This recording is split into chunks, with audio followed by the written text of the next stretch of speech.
Hey, honey, were you expecting a delivery? No, not really. Why? Yeah, I figured. I saw several packages piled up in front of the door when I returned from the grocery store. All of them have been sent from some Australian online shop. I sent them an email, but it's past midnight over there, and I don't think they're open during the weekend, so it may take some time. That's odd. I definitely haven't ordered anything online since I got the Christmas presents. I did get a bunch of them from a bunch of different websites, but I definitely remember ordering several items from Australia. Perhaps it's a surprise gift from a friend or a family member? After all, Christmas is in 2 days. It's too big of a coincidence.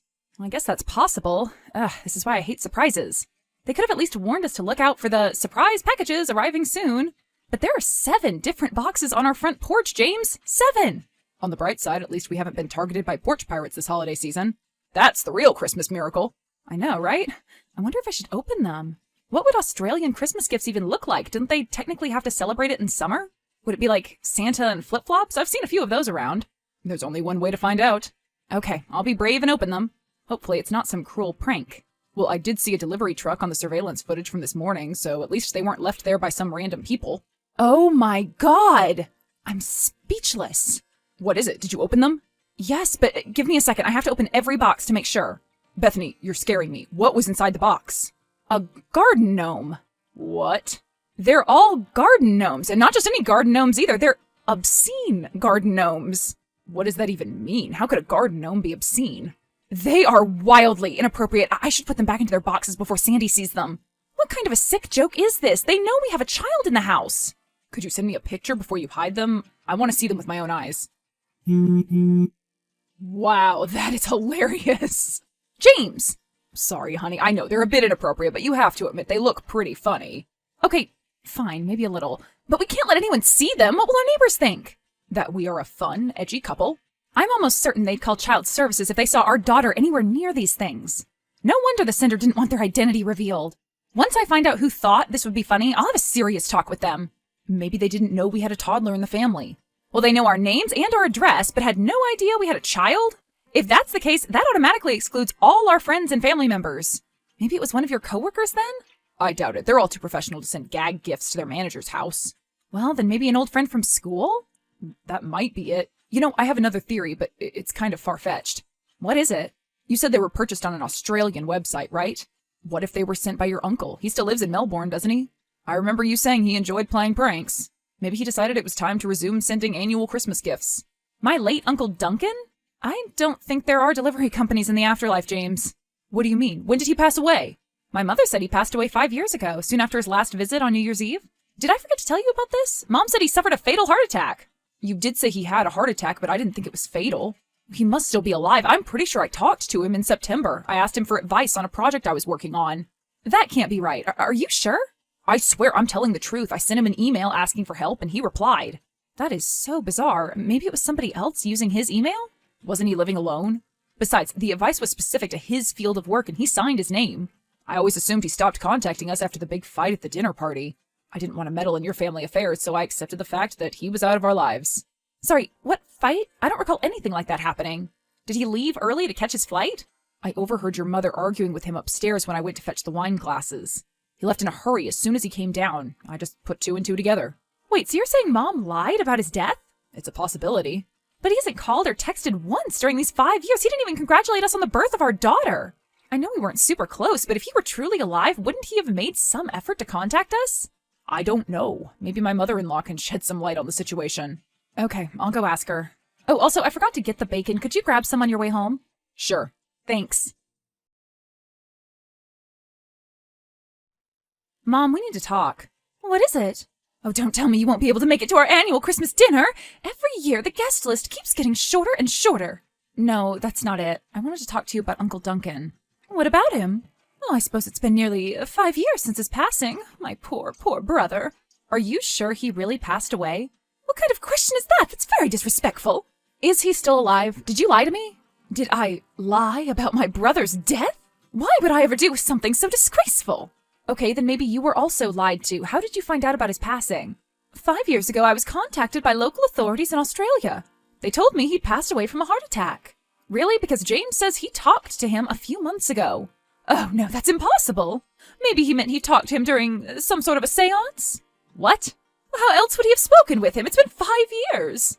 He would have appeared by now if he were alive. Do you have his death certificate? No, I don't.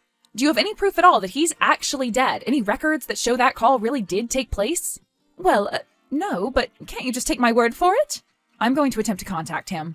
No, don't do that. You can't mess with the spirit world, Brittany. You might end up getting cursed. Mom, what are you on about? I'm going to try contacting him using his phone number and email address. If that doesn't work, I'll look him up using his address. I'll get to the bottom of this. I knew this day would come. I can't believe he had the nerve to contact your husband. So he is alive? He may be alive, but he's still dead to this family. What are you talking about? He did something unforgivable. At the New Year's Eve party? Yes! Well, technically speaking, he didn't do it at the party, but that's where he admitted to having done it. How'd you know? James said he overheard you arguing with him. What did he do? He admitted to stealing from our family. He stole your college fund from us. What? How? He donated it to some orphanage. God, I'm fuming just thinking about it. I told him he was dead to us and asked him not to contact us anymore. I can't believe he failed to honor his word. I'm so confused. Please, just forget about him. It's his fault we couldn't afford to send you to a nice college. Who knows, if you'd had a chance to get a good education, maybe you wouldn't be a housewife right now. Mom, we've talked about this a million times. I'm the one who chose to stay home and look after my daughter. It had nothing to do with my job or education. I just want to be a good mother to Sandy. Was I a bad mother to you because I worked 2 jobs to provide for you? Is that what you're saying? No, of course not. I appreciate your sacrifice, but your situation was different. You had to do that because Dad was too sick to work. James has a great job. He can afford to take care of us. What if he gets fired? What if you get divorced? You should always have a backup plan. I do have a backup plan. Really? What might that be? I'll move in with you. That's not funny. I'm being serious. I'll move in with you until I've found a stable job. Would you turn us away? Of course not. Well, that settles it then. I can't believe we're fighting right before Christmas. This is a disaster. It's all Duncan's fault. You could have just told me the truth from the start. And you would have agreed to cut him out of your life? For donating my college fund to poor orphans? I get why you're angry. I do, but I'm still a bit conflicted. I'm sure those orphans needed the money more than I did. And I did end up dropping out of college, so maybe it was for the best. Okay, then think about it this way. What if I took Sandy's college fund without telling you and donated it to a random homeless shelter? Wouldn't you be enraged? I'd be angry, but not angry enough to tell her you'd passed from a heart attack. You're being unreasonable right now. I'm being forgiving. What better time to forgive people than Christmas? Maybe we can reach out to my uncle and try to reconcile. You can do whatever you want, but I'll never forgive him. Fine, I'll reach out to him on my own then. Fine. Uncle Duncan, this is Bethany. How are you doing? Oh, hello. I'm doing fine, thank you. Sorry, I know we haven't spoken in years. No, I get it. I would be angry too. How have you been? I spoke to James briefly about a work matter a few months ago, but I was scared to ask about you for fear that you still hated me for what I'd done. Oh, we've been wonderful. We welcomed a beautiful baby daughter 4 years ago. Her name is Sandy. It's fantastic news. Congratulations. I wish I'd known sooner. I'd have asked James to get us something in my name. I've been honouring Tori's wish to stay away from her family, but this year I'm hoping I'll finally be able to reconcile with her using a special Christmas gift. A special Christmas gift? Could you tell me what it is? It's the money I owe her. I've been working hard to save up enough to repay her. I was planning on sending it to her this Christmas. I'm not asking for her forgiveness. I just want to make things right. I told her I'd do this 5 years ago, as soon as I realized what I'd done. But I guess she didn't believe I was being serious. Sorry, what do you mean by as soon as you realized what you'd done? Well, honest to God, I had no idea I'd given away your college fund all those years ago. I only realized when she brought up that old box in our parents' attic, and how mad she was that the movers had lost it. As soon as I realized, I apologized and told her I was the one who donated the box to an orphanage, not knowing its true value. She kept the money in a box? Well, no, she kept the toys in the box. Toys? Yes, her rare Beanie Babies. Back then, I had no idea what they were. I just assumed it was a box filled with our old toys. Oh my God, that was my college fund? I'm at a loss for words. Could you do me a favor, Bethany? I've recorded a voice message apologizing to her. Once she receives the money, could you have her listen to it? I want her to know that I'm truly sorry. Sure, I can do that. Thank you. I'll email it to you. All right. I'd also love to send some gifts to your family. Do you still live at your old place? We do, yes. I'm guessing you haven't sent any surprise packages to us recently, then? No, I'm sorry. As much as I wanted to, I knew you wouldn't be pleased to hear from me. I understand. I wasn't trying to make you feel bad about it. Thank you for telling me what happened. Sure, no problem. Mom, seriously? Beanie Babies? I see you've spoken to my brother. Yes, I have. That's why you cut off ties with him and lied about his death? Anyone could have made that mistake. They were just some old toys. Some old toys? Everyone knows what Beanie Babies look like. Nobody in their right mind could have looked at them and thought they were some cheap plushies. Why should I give him the benefit of the doubt just because he's a guy? Stuffed toys aren't gendered. He should have known better. Who said they were gendered? He did. Not directly, but what else could he have meant when he said he couldn't tell them apart from regular toys? I mean, I can't tell them apart from them either. That's because you grew up in a different generation. Okay, if you say so. Anyway, did you tell him I told you he died?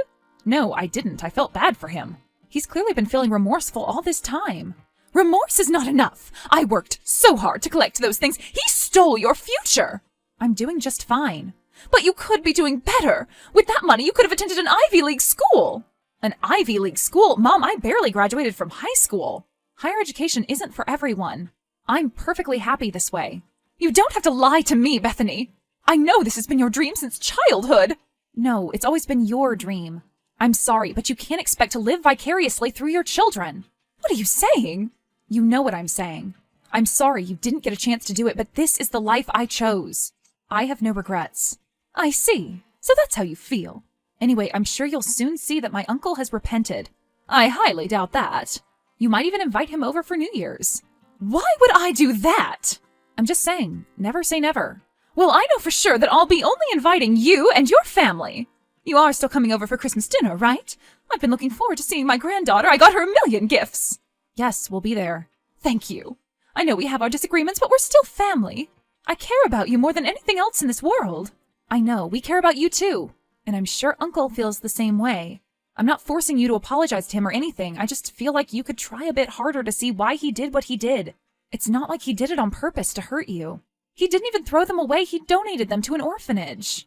I guess he did call the orphanage and try to retrieve the box as soon as I told him what was inside. It's not his fault they gave the toys away to random kids. I don't know, maybe I was a bit too harsh on him. I'll think about wishing him a Merry Christmas this year. Well, that's something. I'm sure he'll appreciate the gesture. You can call me Sherlock Gnomes because I've cracked this case wide open. Have you? I heard people hated your movie, Detective. Sandy loved it, though. That's the only critic whose opinion matters to me. Aren't you sweet? So, who's our culprit? It's the very critic who loved my movie. Our daughter. How's that possible? I decided to check PayPal just in case, and I managed to find the transaction. I guess she clicked on an ad when she was playing with my phone and accidentally ordered the gnomes. The website may have been founded by Australians, but the shipment came from somewhere in Kentucky. We need to be more careful. How did she even bypass authentication? This is the year we started using 2FA. We really should have done that long ago. Those mobile app ads are no joke. Maybe we should start paying for ad-free versions. We could do that. We could also get some more old-fashioned toys for her. Sorry, I really don't want to think about old toys right now. What's wrong? She likes them, doesn't she? She does, yes, and I think we should totally get some for her. It's something else. I'll tell you the full story when you get home, but I found out the reason my mother and uncle had a falling out. Now I'm intrigued. I don't know if I can wait. Can't you tell me over the phone? Okay, I'll give you a call. All right. My uncle ended up paying my mom the amount he owed. After she got the money and listened to his heartfelt apology, Mom decided to forgive him. She also admitted that she went a bit overboard with the whole faking his death thing and that maybe she should have sold off her stuffed toys long ago and kept the money in her bank account. In the end, they both forgave one another in the spirit of Christmas and family, as they put it. We invited Uncle Duncan to spend New Year's Eve with us. It was a fun party. We bought a few regular toys for Sandy and upped the security of our important online accounts. We wanted to return the garden gnomes, but for whatever reason, my mother found them hilarious and asked us to sell them to her. I'll never understand her fascination with weird collectibles.